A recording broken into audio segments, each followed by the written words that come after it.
Welcome to Topic 2.2, Online Teaching Practices.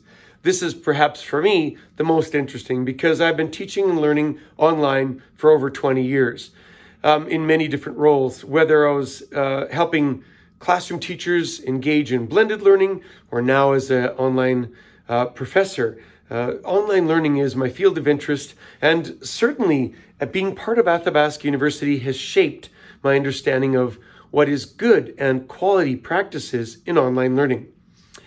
The year of the MOOC 2012 exposed a lot of online learning to a whole bunch of the world.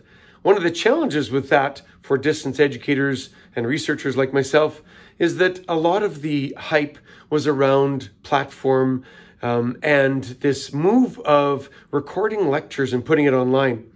That's not quality online learning. That's some kind of online learning, but that's not as good as the field of distance education can bring to the table. And over this course, I really hope to bring one perspective throughout the course, and that is a community of inquiry perspective to everything about online, remote, and blended teaching and learning.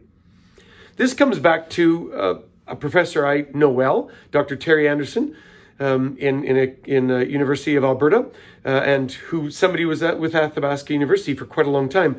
In the late 1990s, he and a couple colleagues were looking at what was going on in context or text-based courses. And they eventually came to the conclusion that there were several kinds of interactions that were really evident. And these interactions, as you can see behind me, really give rise to something that is now, that's the precursor of understanding the elements of community of inquiry. The community of inquiry is a theoretical framework that really helps people, educators, students, learn and understand their parts or their roles in online learning, but also in blended learning and also in classroom learning, because this framework really actually encompasses all of those kinds of situations where there's a teacher, where there's students, and where there's material. I want to make sure that you're aware of other resources the community of inquiry has, besides the first one, which is the community of inquiry itself. When I talk about the community of inquiry, basically I'm talking about cognitive presence, teacher presence, and social presence. There have been other presences presented, but they really haven't stood the test of time yet.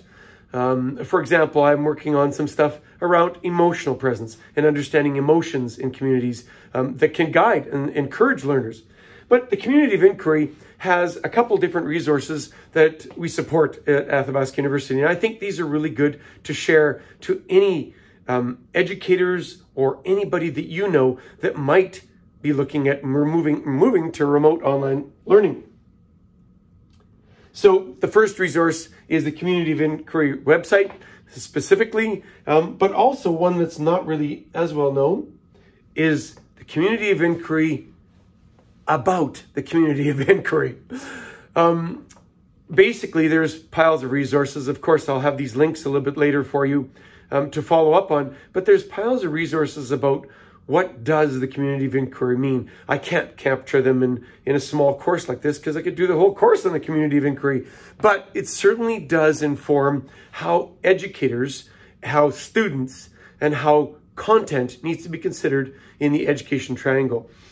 So without belaboring it and going on a little bit too much, I think over the next several weeks, you'll notice, or over the next several days, you'll notice as you see some of the topics come up in topic 3, in topic 4, and topic 5, you'll see the community of inquiry flavor. And I think that's the kind of understanding about learning that's particularly important in online learning that you gain from this course.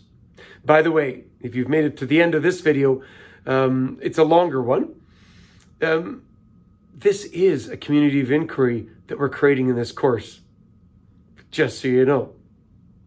With that, see you online.